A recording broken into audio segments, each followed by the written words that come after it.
अष्ट सिद्धि नव निधि के दाता, असवर दीन जानकी माता। मित्रों, शायद ही कोई ऐसा होगा जिसे हनुमान चालीसा की इस चौपाई के बारे में जानकारी ना हो, जिसमें यह स्पष्ट रूप से बताया गया है कि श्री राम भक्त हनुमान अष्ट सिद्धि और नव निधियों के स्वामी हैं और ये वरदान उन्हें माता सीता ने दिया था। ऐसा कहा जाता है कि इन्हीं सिद्धियों के कारण हनुमान जी असीम शक्तियों के स्वामी हैं, जैसा कि इच्छानुसार रूप धारण कर लेना, अपना कद छोटा या बड़ा कर लेना, वायु मार्ग से कहीं पर भी आना जाना, मन की गति से किसी भी स्थान पर पहुंच जाना और इसके अलावा बहुत सी ऐसी शक्तियां हैं जिनके द्वारा बजरंगबली ने श्री राम के समय में बहुत से कठिन कार्यों को सिद्ध किया था। हनुमान चालीसा का पाठ करते हुए अक्सर आपके मन में भी यह सवाल उठता होगा कि आखिर ये 8 सिद्धियां क्या हैं।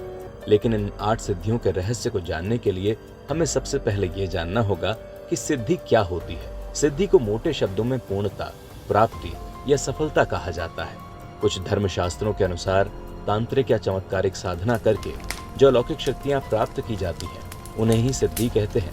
उदाहरण के तौर पर दिव्य दृष्टि पाना, एक ही समय में 2 जगह उपस्थित होना, पूर्व जन्म का ज्ञान होना। सिद्धि प्राप्त करने के लिए किसी व्यक्ति को मंत्र, तपस्या और कठिन साधना की जरूरत पड़ती है। अगर किसी व्यक्ति ने पूर्व जन्म में बहुत ही पुण्य कर्म किए होंगे तो उसे ईश्वर की कृपा से अगले जन्म में सिद्धि के कुछ अंश जन्म से ही प्राप्त हो सकते हैं।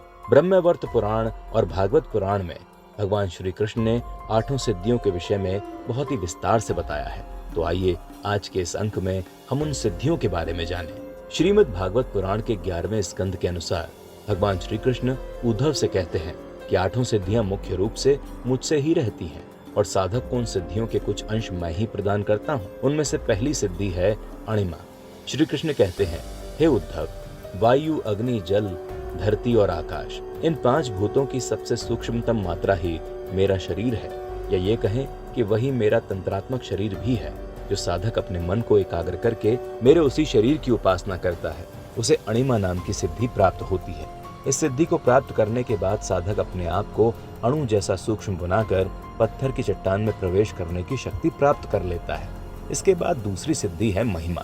इस सिद्धि के बारे में बताते हुए श्री कृष्ण कहते हैं कि इस जगत के सारे व्यवहारिक ज्ञानों का मैं ही केंद्र हूँ। जो साधक अपने मन में केवल और केवल मेरे ही रूप को महत्व में रखकर अपनी साधना में लगा रहता है उसे महिमा नाम की सिद्धि प्राप्त होती है।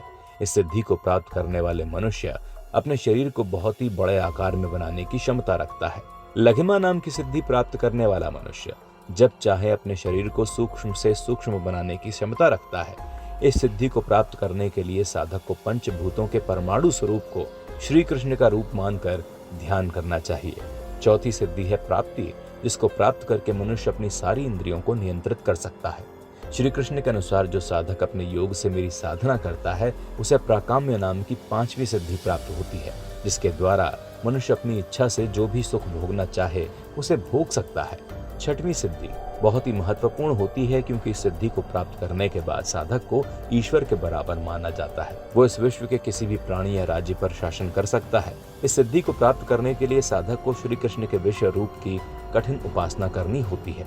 इसके अलावा श्री कृष्ण कहते हैं कि जो मनुष्य मेरे नारायण स्वरूप यानी कि मेरे विष्णु स्वरूप की साधना करता है उसे वशिता नाम की 7वीं सिद्धि प्राप्त होती है। इस सिद्धि को प्राप्त करने वाला व्यक्ति संसार के किसी भी प्राणी को अपने वश में कर सकता है।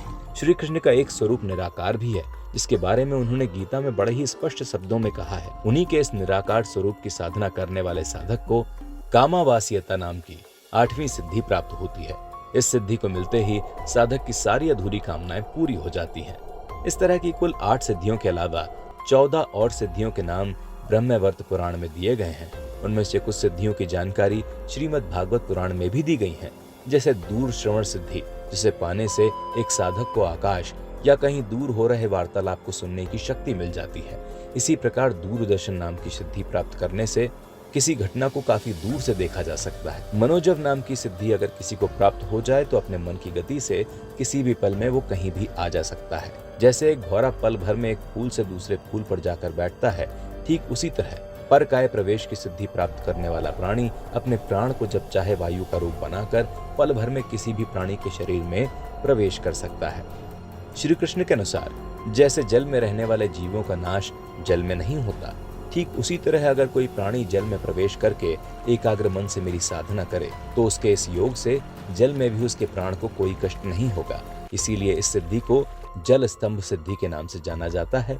और ठीक इसी तरह अग्नि स्तंभ नाम की सिद्धि भी होती है, जिसका जीता जागता उदाहरण भक्त प्रहलाद है, जिसे जलती हुई आग पर रखा गया, लेकिन उसका कुछ भी नहीं बिगड़ा, क्योंकि उस स्थिति में भी उसका ध्यान केवल भगवान विष्णु की साधना में ही था। कुल मिलाकर इन सिद्धियों का संबंध ईश्वर की साधना और योग से है। अगर आपने अपनी इंद्रियों को वश में करके अपने मन के तार ईश्वर से जोड़ लिए हैं, तो आपको इस तरह की अलौकिक शक्तियां प्राप्त करने से कोई भी नहीं रोक सकता। और इसीलिए शरीर को एक मंदिर कहा गया है। बस ये निर्भर करता है कि आप अपने शरीर का उपयोग किस तरह करते हैं। मित्रों, आशा है आपको आज की वीडियो अवश्य पसंद आई होगी। अगर आप अपना कोई भी सुझाव नारद वाणी को देना चाहते हैं तो बिना संकोच के कमेंट बॉक्स में दे सकते हैं। और अगर आपने अभी तक हमारे चैनल को सब्सक्राइब नहीं किया है तो आज ही सब्सक्राइब करें। नारद वाणी। धन्यवाद।